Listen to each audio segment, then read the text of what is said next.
Some of you may be wondering how the heck could the stock of Tesla actually rally almost 3% today after reporting numbers that were seemingly disappointing. Their core auto business isn't doing that well, but nobody seemed to care. Well, that's because Elon Musk knows what his investors want, and it's not great auto numbers from 2024. They want his vision for the future. Musk's a non-linear thinker with a terrific grasp of showmanship. He knows how to come up with incredible ideas. He knows how to pitch them. And most important, he knows how to execute them. So Tesla's not rallying because of the numbers, which were indeed not that good. It's rallying because of Musk's extraordinary performance on the conference call. I want to distill it into two different buckets, the linear bucket and the non-linear bucket. First bucket, Tesla didn't make enough cars last year. They didn't sell enough cars. You're crazy, though, if you believe that electric cars aren't coming and being bigger and bigger.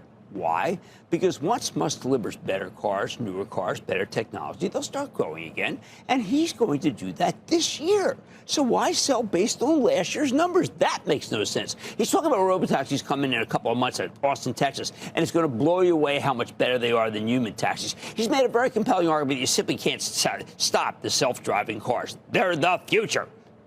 But that was practically a sideshow compared to my favorite part, the non-linear side of the conference call. And that was all about robots, the Optimus program. I guess his kids like playing with Transformers. Musk's talking about real robots, ones that can do anything we can do physically, but better. The trick is actually manufacture them. Musk laments that manufacturing ain't what it used to be. Too many lawyers and bankers. They should go make things. That's what he wants. He's whining about it. Most of us believe him, and I was both of those things. Still, he says his team can do all the hard manufacturing we need. The idea behind Optimus, the robot program, is simple. You'll have a robot that can do all the boring things that you don't want to do, all the hack work, all the dangerous tasks. As he puts it, quote, we expect to just close the loop with Optimus being used internally at Tesla because we obviously can easily use several 1,000 humanoid robots at Tesla for the most boring, annoying tasks in the factory, like the tasks nobody wants to do, where we have to beg people to do this task, end quote. He goes on, I love this. It's like the robot is totally happy to do the boring, dangerous, repetitive tasks that no humans want to do. Musk says he'll make 1 million of these things with a cost to manufacture at less than $20,000 per unit. Now, by the way, it's always been something that Jensen Huang has predicted, and it looks like Musk will do it.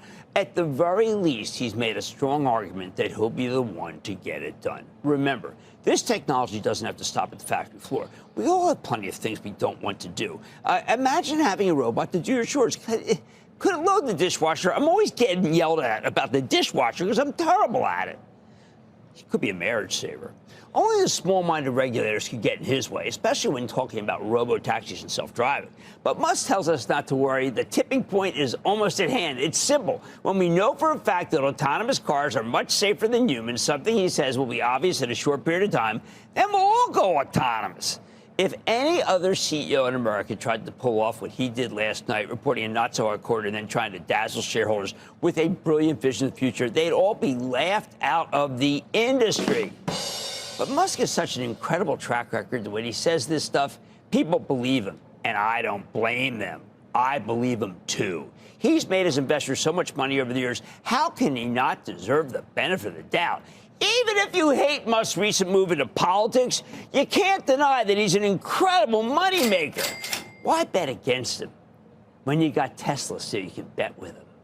I like to say, as always, a bull market summary. I promise I'll find it just for you right here.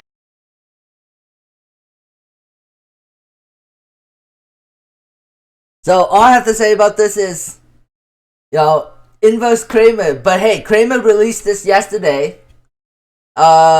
Yesterday. And today the market rallies.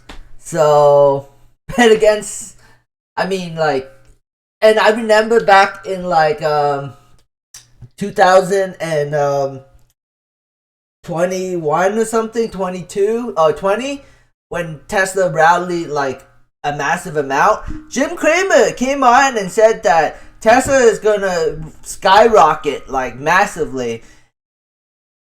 And it did. It went all the way to $1 trillion.